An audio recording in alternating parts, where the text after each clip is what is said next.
على الراديو، راديو دوجما 3.10. بسم الآب والابن والروح القدس إله واحد أمين.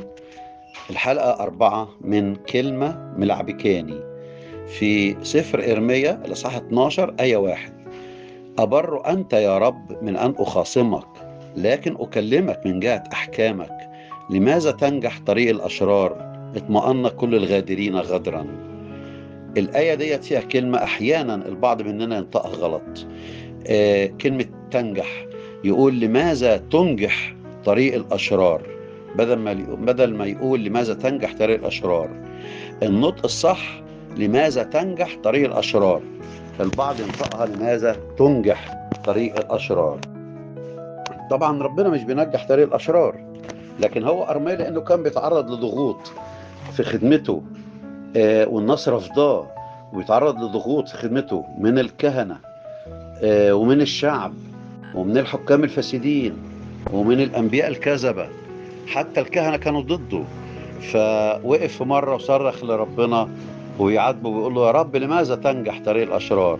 ما قالوش لماذا تنجح طريق الأشرار، لأن كده هيكون أرميا بيتهم ربنا، بيقول له أنت بتنجح طريق الأشرار وأنا الخادم بتاعك مش بتنجح خدمتي وتنجح طريقي. لكن هو الصح، هو بيقول له لماذا تنجح طريق الأشرار. بيسأل ويستفسر ويعاتب ربنا ويقول له يا رب أنا بخدم وبكرز. أرميا النبي الباكي وشاف مرار في خدمته لغاية لما صرخ لربنا وقال له لماذا تنجح طريق الأشرار. دايما طريق الأشرار تبان من بره أنها كويسة، ويبان الحياة الأشرار عايشين حياة كويسة جدا، لكن في النهاية حياتهم كلها بتبقى ظلمة. عشان كده في مزمور 37 الآية 1 يبين لي حياة الأشرار عاملة ازاي. اسمع كده، مزمور 37 آية 1 بيقول لا تغر، يعني ما تغيرش، لا تغر من الأشرار ولا تحسد عمال الإثم، فإنهم مثل الحشيش سريعا يقطعون ومثل العشب الأخضر يزبلون. ادي الأشرار عاملين زي الحشيش بتاع الأرض اللي بيتداس بالرجلين، بسرعة بيتقطع، وعاملين زي العشب الأخضر اللي هو في الأرض برضو بسرعة بيدبل وبيموت. لكن ربنا ادى الحل على لسان داود النبي في مزمور 37 الآية 3 بقى بيقول ايه؟ اتكل على الرب وافعل الخير، اسكن الأرض وارعى الأمانة، وتلذذ بالرب فيعطيك سؤل قلبك. سلم للرب طريقك واتكل عليه وهو يجري.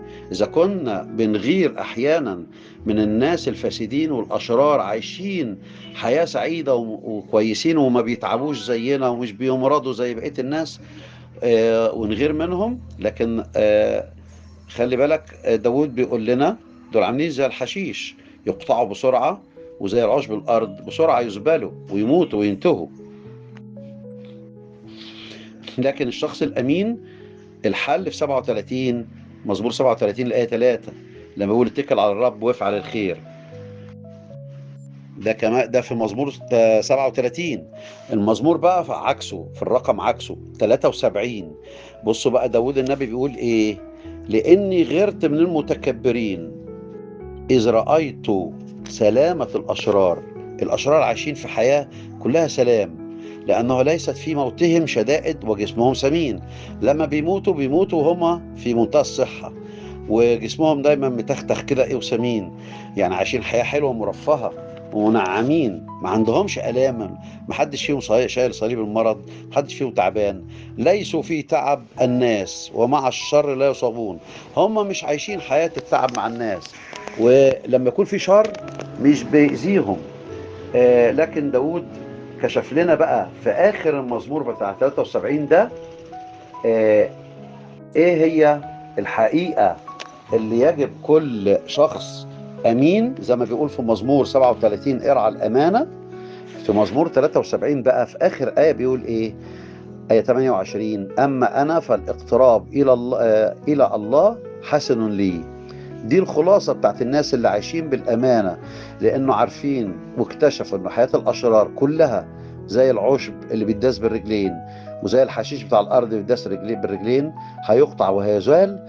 فالناس اللي عايشة بالامانة هم فعلا أدركوا واكتشفوا مدى حلاوة وروعة إن هم دايما عايشين حياة قريبة من ربنا يسوع المسيح.